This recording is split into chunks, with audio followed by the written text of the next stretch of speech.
Coach, it seems like Jones in the midst of a real struggle. Has there been any thought to potentially bring him off the bench, get him going with the second unit, or how's that going to play out? No, we had not thought about that. Amen got some pretty early run tonight, provided a bit of a spark. What led to those early minutes, and what did you see out of him in those minutes? Well, we're going to look at some different combinations, different guys, some of the starters, and we liked the unit he was going to be in with. We knew their rotations and like the guys, we wanted another defender out there when Halliburton's in. So just taking a look at some different lineups, and it did look good. Second unit looked really good. Coach, what are some of the issues with the three-point defense? Our three-point defense tonight, it's the same thing that hurt us against Atlanta and San Antonio and or any other team that slips screens. We don't communicate, we don't stay locked in with our guy. Obviously, if you don't get hit with the screen, you're not switching, and so that non-communication and them slipping out led to wide open threes from there with scrambling, and they're a good team, obviously moving the ball, and they spread it out with shooters. Obviously, 5 is, a very low number, much fewer than usual. But in general, do you feel like you need to get more threes out of this offense than you've been getting? Absolutely. I think you like to get around the 40 mark. I think we're in the mid-30s or whatever. We'd like to get probably 6 more at least. Passed up a few tonight, and then sometimes the game presents that to you. They're one of the better teams that get people off the three-point line and funneling them into their bigs down there, especially Turner. And so we did have some open looks, obviously, and wide open looks that we missed. And it was shocking at the point, the way we played in the third quarter and the amount of threes they hit, that we were still in the game at that point. To take the lead 117, 115, just under 2 minutes to go, and then go scoreless the rest of the way, just how did you feel about the offensive execution over those final 2 minutes?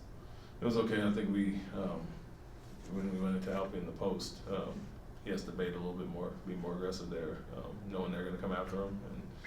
And we got to kick out 3 to Jabari. Not a lot of movement off of that. We wanted to slash somebody and get the rotations that we got the other 3, I think, to Aaron out of it. But just got to be more aggressive initially, knowing they're going to come after him, and just bait it instead of holding it there and get a little bit more movement. So what worked well for us last game, going into them in New Orleans, like I said, they came after him a little more aggressive, and we didn't like our rotation behind it. They just stunned and stayed in one place and pretty much got a contested 3 out of it.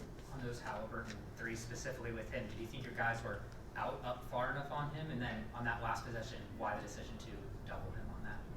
Yeah.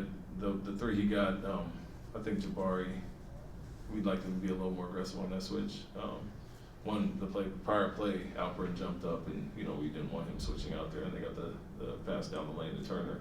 I think Jabari's a little flat on the other one. We want to be more aggressive with that red there, the 3 he hit, and then went after him there to try to speed them up and get them to shoot earlier on the shot clock. And our rotations behind it, we got driven. If we get it out of his hands at that point, I think it was Jaylen got driven by Nembhard there. It's kind of what we want to do, make somebody else beat us, and they made us pay. You're surprised that there's still issues with communication defensively. It's not as good as it seems defensively.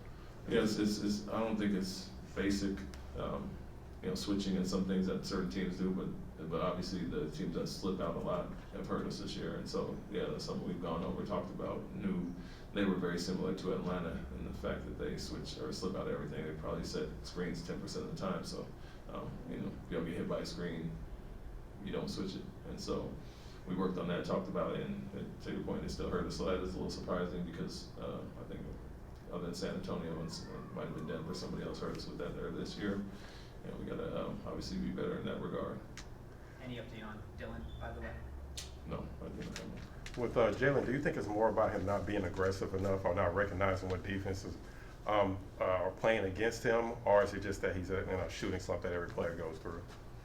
I would say not the latter, not really the shooting slump. I don't know if he's getting the best looks, but second guessing, for sure you can see that. You want to be aggressive initially, but you have to be able to do both. And I think it's times struggling to read what they're doing, pass up some looks and, force some others. And so just kind of continue to improve in that area, read the game and take what it gives you. At times, if you have the open shot, the first look you get is a lot of times the best one. And so it was something he'll grow into and get better at, but teams are putting one of their better defenders on him and paying attention to him. And obviously with him playing that way. If he was playing the other way, we obviously wouldn't struggle as much offensively and have to lean on other guys as much or play other guys' minutes. So continue to keep him confident, continue to, you know, improve in certain areas, and he'll take a step eventually. Thanks, Coach. Thank you.